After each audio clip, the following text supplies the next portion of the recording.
It is clear now as the Jets' number one problem is being pointed out, and we got to break it down. What's up, guys? I'm Matt Long. Welcome to Jets Digest. Hit that subscribe button if you're not subscribed already, but let's get to the video topic for today. Coming from Sports Illustrated, biggest need linebacker, Patcher said. Perhaps listed here should be anyone who can make a tackle.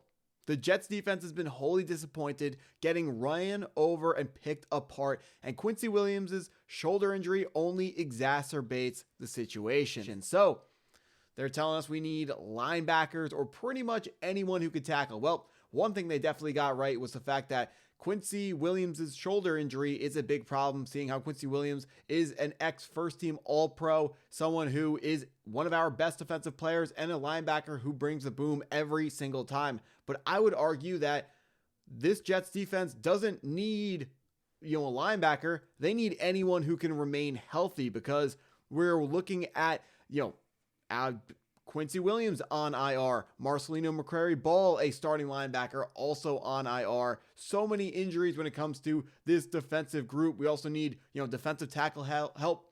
Byron Cowart on IR as well after having a pretty promising start to his offseason, or, the offseason training program, the part where they put the pads on and start playing. Byron Cowart looked pretty good, him coming over out of free agency. And right now we're too young at the linebacker positions. We got, Cam Jones is starting. No clue who that even is. So, and unfortunately, Kiko Maui with that penalty on Tua. A lot of people are talking about how he didn't even touch Tua. He did touch Tua. It was really light, but he did touch him in the head, and Tua is officiated differently, which is why you cannot touch his head at all. They're always looking for that, especially with Tua. They are allegedly looking for that with every quarterback. With whoever's wearing a Jets jersey, he can get hit 8 yards out of bounds. He can get hit after the play. Mason Taylor can get hit after the play, but the other quarterbacks around the league are getting protection from the officials, which we aren't getting. But another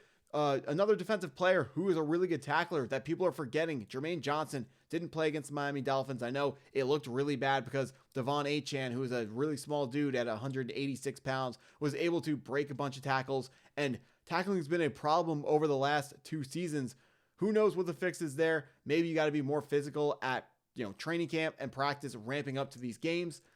But right now, last year the team couldn't tackle. This year the team can't tackle. At what point do we stop pointing fingers at the coaching and being like, this team isn't tough, the team can't tackle, and just say, we got to get these guys up out of here and get some guys in who actually can tackle? Right now we're injured. The number one thing for the linebacker core, at least, is just to get healthy. Linebackers they're not the biggest problem. It does still look like the interior defensive line is highly problematic when it comes to not getting enough, just not stopping the run, and people are able to run right up the middle against them. And the edge rushers, we still really could use a third edge rusher behind Will McDonald and Jermaine Johnson. Right now, if one of those two players goes away, the pass rush absolutely folds. Quinnen Williams looked like a beast week 1. After that, I'm not going to say faded away, but he hasn't looked as amazing week 1. He looked like the number 1 defensive tackle in football for week 1. Hasn't looked as good since then, and part of that is the injuries that we're dealing with on the outside, allowing offensive lines to put more protection and more game planning towards slowing down Quinnen Williams. I know he will be an absolute game wrecker if they're able to get him, going. But Aaron Glenn still has a chance here to put his mark on this team. We know that big time changes have to come when it comes to this roster defensively because of the tackling situation and the penalty situation, both of them being so bad, not even looking like they've improved too much from last season. And it has to come with personnel changes.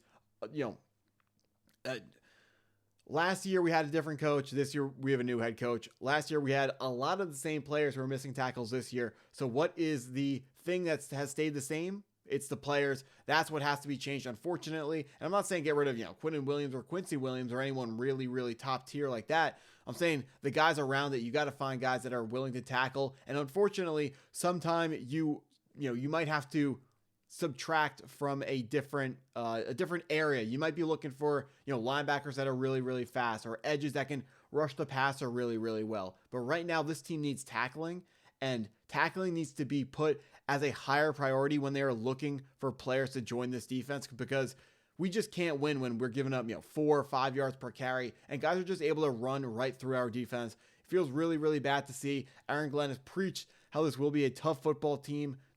Just like the Lions are a tough football team, and the Lions are a tough football team, but this New York Jets defense at least is not tough at all. I'm seeing a lot of people complaining about how the team in general is not tough. I do think the offense is pretty tough. One of the top rushing teams in the league. The passing offense is really bad, but it's Garrett Wilson and that's it. Rookie tight ends, you got to give them a ton of time to work it out. That they're not supposed to come on strong immediately. I know that Tyler Warren looked great immediately. Kyle Pitts looked great in his first year. Brock Bowers looked great in his first year. But historically, rookie tight ends, they take a little time. Throw in Sam Laporta in there too.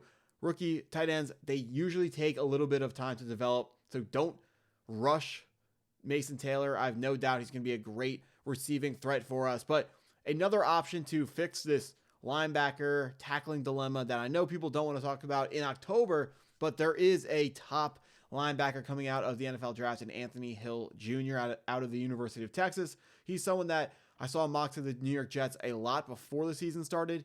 After the season started, since we've been losing and our pick has been climbing up the board, we have kind of moved out of the Anthony Hill Jr. range. If we want to pull up, coming from NFL mock draft database, where Anthony Hill Jr. is supposed to be coming out, started the year ranked, I think that's 17, and then now he's dropped down to about 20, but consensus first round pick, overall ranked 21. That's an average. What this website does is it takes an average of a bunch of mock drafts on the internet, puts them all together, averages them out, and the consensus is that Anthony Hill Jr. will be the 13th overall pick, somewhere in that ballpark. Ignore the team that they have a mock to. That is just the Denver Broncos currently hold the 13th overall pick in the draft, so that's why they're there. Or maybe it is odds to win the Super Bowl. If the Broncos have the 13th longest odds, then they will be there as well. So forget about the team. Anthony Hill Jr. is a player that can help the New York Jets on this defensive linebacker